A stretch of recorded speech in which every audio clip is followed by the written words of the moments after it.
সবাইকে good morning. কেমন আছো তোমরা? আশা করি সবাই ভীষণ ভালো আছো। আর তোমাদের ভালোবাসায় আমরা অনেকটা ভালো আছি। সিম্পল লাইফ ফিরে চ্যানেলে তোমাদের সবাইকে স্বাগত জানাই। আবারও নতুন একটি ব্লগ নিয়ে চলে এলাম। তোমরা সবাই আমার সাথে থাকো আর শুরু থেকে শেষ অবধি ব্লগটা দেখতে থাকো। আশা করছি আজকের ব্লগটাও তোমাদের খুব খুব খুব ভালো লাগবে। তো চলো বন্ধুরা, যে সকাল সকাল আর কি পাটকাঠি বের করতে শুরু করে দিয়েছি। তো আজকে সকালবেলা আর কি যেগুলো কাজকর্ম সেগুলো তোমাদের সাথে শেয়ার করলাম না, একদম দেখা হচ্ছে চলো গোবরের ওখানে। কারণ তোমার গোবরের ভিডিওই আর কি তোমরা বেশি আর কি ভালোবাসো, যেগুলো আর কি আমার বন্ধু আছো, তো তোমরা গোবরের ভিডিওই আর কি বেশি দেখতে চাও। তো ওই জন্য আমি আর কি তোমাদের জন্যই আর কি ভিডিওটা করি। আর হচ্ছে আমার এদিকে কাজটাও হয়ে যায়, তো আমার বেশ ভালোই লাগে। তোমরাও দেখে আনন্দ পাও আর আমারও কাজটা এদিকে হয়ে যায়, তো বাড়িতে আর কি বকা খেতেই হয় না আমাকে। তো চলো যা হোক, তোমরা যে কোনো একটা জিনিস তো আমার পছন্দ করো, তো সেটাই আমার কাছে অনেক। তো বন্ধুরা, তোমরা কি কীরকম ভিডিও চাও অবশ্যই আমাকে কমেন্ট করো, তাহলে আমি দেওয়ার আর কি চেষ্টা করব। তো দেখো, পাটকাঠি নিয়ে আমি গুটি গুটি পায়ে আমি চলে গেলাম পাটকাঠিগুলো রাখতে। তো ওখানে রেখে দিয়ে আবার গুটি গুটি পায়ে আমি ফিরে আসবো, কারণ ওখানে মোবাইলটা না নিয়ে গেলে তো আর ভিডিও করা হবে না। আর এই যে দেখো, অন্য জায়গায় ডিজে বাজছে আর আমি কেমন হাত পা ছড়িয়ে নাচছি। তো তো চলো বন্ধুরা, তোমরা আর কি ওই যে যেটা আর কি গোবর যখন আর কি পা দিয়ে চটকাই কি না, তো ওই মানে ভিডিওটার আর কি একদম মানে কোনো সাউন্ড ছাড়াই এক দাদা ভাই আর কি দেখতে চেয়েছে ভিডিওটা। তো তোমরা যারা আমার আর কি বন্ধুরা আছো, তো তোমরাও একটু দেখে নিও কষ্ট করে। তো সবারই আবদার আমি মেটাবো এক এক করে। তো কে কীরকম ভিডিও চাও অবশ্যই কমেন্ট করো। তো এইদিকে দেখো, এই তোমার গুঁঠোগুলো আর কি একদিকে করে আর কি রাখছি ফাঁকা জায়গাটাতে। আজকে আর কি যেগুলো কাঁচা আর কি গুটিয়ে দেবো, তো ওগুলো আর কি ওখানে রাখবো আমি। তো চলো।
তো এইদিকে আমার মানে গোবরগুলো চটকানো হয়ে গেছে, তো ওই জন্য ভাবলাম যে না, পাটা ভালো করে ধুয়ে নিই, নাহলে পরে যখন বসে আর কি গুঁঠো দেবো কি না, তখন নাহলে গোবরগুলো আর কি কাপড়ে লেগে যাবে।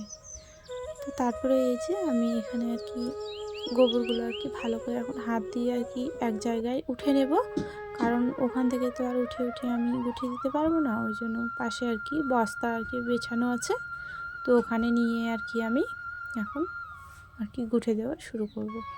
তো চলো বন্ধুরা, তোমরা সবাই আমার সাথে থাকো আর শেষ অবধি আর কি ব্লগটা দেখতে থাকো।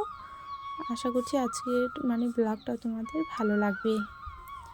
তো চলো, আর আমি কি বলো তো, ঘাড়ে হেডফোনটা নিয়ে আছি, এটা হচ্ছে তোমার দাদাভাইয়ের। আর হচ্ছে তোমাদেরকে তো আর আমি 1-2 ঘন্টা ধরে গোবর গুঠে দেওয়া তো ভিডিও বানাতে পারবো না। তো আমি একা একাই বোরিং ফিল করব। ওই জন্য ভাবলাম যে আমি হেডফোনে গান শুনবো আর হচ্ছে তোমার গোবর গুঠে দেবো।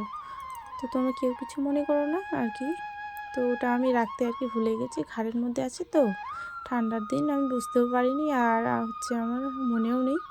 তো পরে যখন ভিডিও এডিট করতে যখন বসি, তখন দেখছি যে ঘাড়ের মধ্যে আমার হেডফোনটা রয়ে গেছে। তো ভুলবশত হয়ে গেছে। তো কারোর আবার ভালো নাও লাগতে পারে, তো সবাই তো সব রকম পছন্দ করে না। তো তার দিক থেকে আমি ক্ষমা চেয়ে নিচ্ছি। তো আমি গান শুনতে ভীষণই ভালোবাসি, তো সবসময় প্রায় আমি গান শুনি। তো ওই জন্য আজকে ওরকম ঘাড়ে নিয়ে বসে গেছি। তখন তোমরা আবার কে কীরকম কমেন্ট করবা নাকি, ওই জন্য আগেই বলে দিলাম। তো আমি গান শুনতে ভালোবাসি, তো ওই জন্য। তো সবসময় বলতে আমি সবসময়ই শুনি, যখনই একটু ফাঁকা পাই ধরো যে কাজের ফাঁকে ভিডিও করা হয়ে গেল, তখন আবার হেডফোনে গান চালু করে দিলাম। কোনো একটা কাজ করছি বা রান্না করছি, তখনও আমি গান শুনি। তো আমার খুব প্রিয় গান শোনাটা আমার প্রিয় খুব আমার কাছে। তো চলো, এদিকে আমার গুঠো দেওয়া হয়ে গেল। দেওয়া বলতে অনেকগুলো এখনও নিয়ে ওই গর্তের মধ্যে কিন্তু এখনও অনেকগুলো গোবর আছে। তো যতটা উঠে নিয়েছি ওখানে, তো সেটাই আমি এখন দিয়ে দেবো। আর জানো, পাটকাঠির মধ্যে তোমার এই যে পাটাগুলো একদম আটকে আটকে আছে, তো ওগুলো গুঠেটা ভালো করে হচ্ছে না, ছুটে ছুটে যাচ্ছে। তো ওই জন্য আমি পাটকাঠি থেকে ওই পাটের দড়িগুলো মতো ওগুলো আমি সরে দিচ্ছি, না হলে পরে গুঠেটা এমনিতেই খুলে পড়ে যাচ্ছে। তো চলো, এটাই বলবো তোমাদেরকে, তোমরা একটু আমার পাশে থেকো। আর আমার কি বলবো, 1 বছর হয়ে আসলো, 1000 সাবস্ক্রাইবার আর 4000 ঘন্টা ওয়াচ টাইম আমি পূর্ণ করতেই পারলাম না। তো দেখি এবছর কি হয়, সেটাই দেখবো। তো আমার মোটামুটি 1 বছর হয়েই গেছে, আর 2 মাসের মতো বাকি আছে। তো তোমরা একটু বেশি বেশি করে শেয়ার করো, লাইক করো, কমেন্ট করো, তাহলে আর ভিডিওগুলো আমার বেশি করে একটু দেখো, তাহলে যদি হয়তো হবে না আমার মনে হচ্ছে। তো তারপরে হচ্ছে তোমার এদিকে দেখো, এই কাঁচা গুঠিগুলো আমি দিলাম, আর শুকনোগুলো সাইডে রেখেছি। তো চলো, এখন আমি হাত পা ধুয়ে ভাত খাবো। মা ভাত রান্না করছে ওইদিকে, আর আমি গুঠিগুলো দিয়ে দিলাম। তো বেশিরভাগ আমি সকালবেলায় দিই। তো আমার দিকে দেখো, আমি পুকুরে নেমেছি, তবুও ঘাড়ে আমার হেডফোনটা কিন্তু আছেই। তবুও আমার মনে নাই যে আমার ঘাড়ে হেডফোনটা রয়ে গেছে, জলের মধ্যে করছি। তো ওই জন্য বললাম তোমাদেরকে যে মনে থাকে না। তো এটা নিয়ে আমি সব জায়গায় বেড়াই না, আর আমি বাড়িতেই বেশিরভাগ থাকি। বাড়িতে থাকতেই বেশি ভালোবাসি। মানুষের সাথে গল্প গুজব এসব আমার ভালো লাগে না, আমি একা থাকতেই পছন্দ করি। মন ভালো লাগলো না, গান শুনে মনটাকে ফ্রি করে নিই। সত্যি কথা বলতে, আমাদের এখানে আমাদের সাথে কেউ কথা বলে না। তো মানুষকে দোষ দিয়ে লাভ নেই, আমরাই হয়তো খারাপ, তো তার জন্য আমাদের সাথে কেউ কথা বলে না। তো আমাদের বাড়িটাও একদিকে রাস্তা দিয়ে আসলে পরে আমাদের বাড়িটাই প্রথমে পাবে। তো আমরা কারো বাড়িতে যাই না। আর হচ্ছে আমাদের এখানে কয়েকটা বাড়ি আছে, ওরাই কথা বলে না, আর হচ্ছে অন্য জায়গায় সবাই কথা বলে। তো চলো বন্ধুরা, আজকের ভিডিওটা আমি এখানে শেষ করছি। ভিডিওটা কেমন লেগেছে অবশ্যই কমেন্ট করে জানিও কিন্তু।